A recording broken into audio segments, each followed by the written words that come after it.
আজ করে নিয়েছি ফ্রাইড রাইস। আমরা ফ্রাইড রাইস নিরামিষ আমিষ সব রকম পদ দিয়েই পরিবেশন করতে পারি। নিরামিষ কোনো আলুর দম কিংবা পনির, ছানার ডালনা এই ধরনের নিরামিষ তরকারি দিয়ে আমরা পরিবেশন করতে পারি। এছাড়াও ঝুরঝুরে আলু ভাজা তো কথাই হবে না।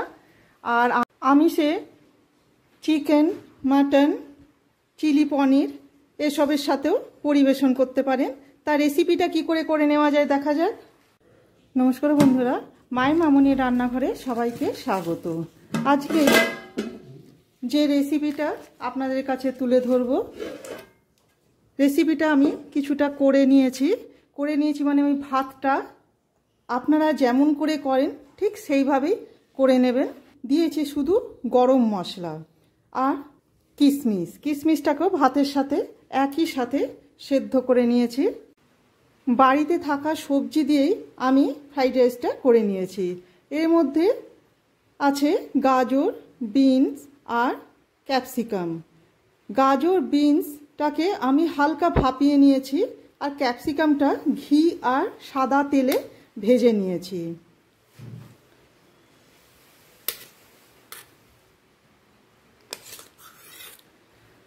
আর কাঁচা লঙ্কা, 3টে কাঁচা লঙ্কাকেও কুচিয়ে নিয়ে ঘিয়েতেই ভেজে নিয়েছি। সামান্য ঘি দিয়ে ভেজে নিয়েছি। আর কাজুটাও,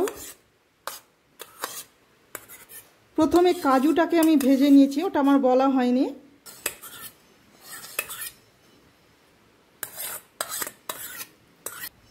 এরপর দিয়ে দেব পরিমাণ মতো লবণ,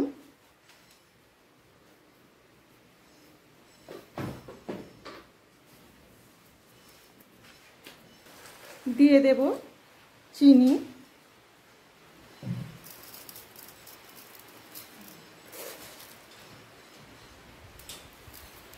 ফ্রাইড রাইস একটু মিষ্টি মিষ্টি ভালো লাগে।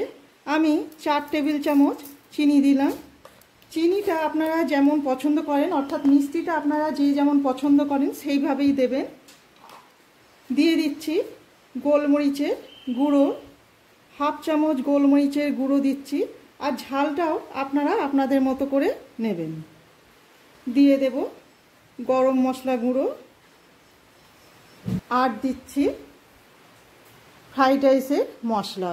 ফ্রাইড রাইসের মশলা হচ্ছে, আমি গরম মশলা নিয়েছি, একটা বড় এলাচ, শামরিচ, জায়ফল, জয়িত্রী, এইগুলো শুকনো খোলায় ভেজে নিয়ে ঠান্ডা করে গুঁড়িয়ে রাখা। এটাও আমি ওপর থেকে দিয়ে দিলাম।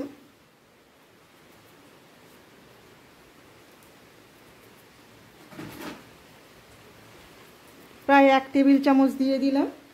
এরপর লাস্টে দেব ঘি।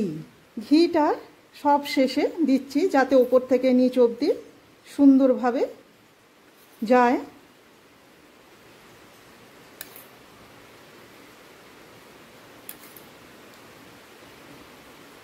তিন টেবিল চামচ, আমি চা চামচের 6 চামচ দিয়েছি, আর হয়তো 3 টেবিল চামচ আমি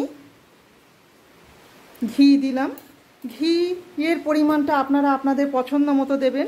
তবে এটা কি ঘি, তেল, এগুলোই, তেল আমি ব্যবহারই করিনি, ঘিটাই পুরো ব্যবহার করলাম। তবে আপনারা আপনাদের পছন্দ মতো শুধু ঘিতেও করতে পারেন, ঘি আর সাদা তেল মিশিয়েও করতে পারেন। এবার ঢাকা দিয়ে রেখে দেব। যখন পরিবেশন করব তখন মিশিয়ে নিয়ে করব।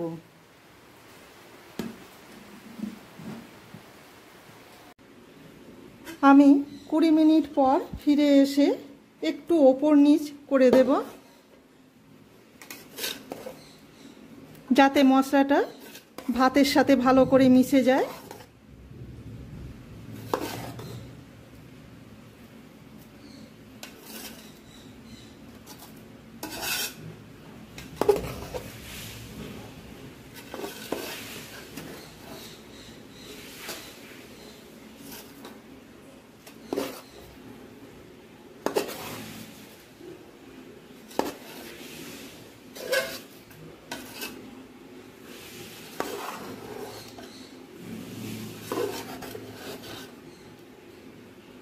দেখুন সুন্দর ঝরঝরে ভাতটা হয়েছে। আমি 70% ভাতটাকে সেদ্ধ করে নিয়েছিলাম। আরও যদি ঝরঝরে রাখতে চান তাহলে আর একটু কমই সেদ্ধ করবেন। ব্যাস রেডি ফ্রাইড রাইস। ফ্রাইড রাইসের এই রেসিপিটা আপনাদের কেমন লাগলো অবশ্যই কমেন্ট করে জানাবেন। ভালো লেগে থাকলে একটা লাইক, শেয়ার আর সাবস্ক্রাইব করে রাখার অনুরোধ রইল। আমার চ্যানেলটিকে সাবস্ক্রাইব করে রাখলে পরের দেওয়া নতুন রেসিপিগুলি খুব সহজেই আপনাদের সামনে পৌঁছে যাবে। সবাই ভালো থাকবেন, ধন্যবাদ।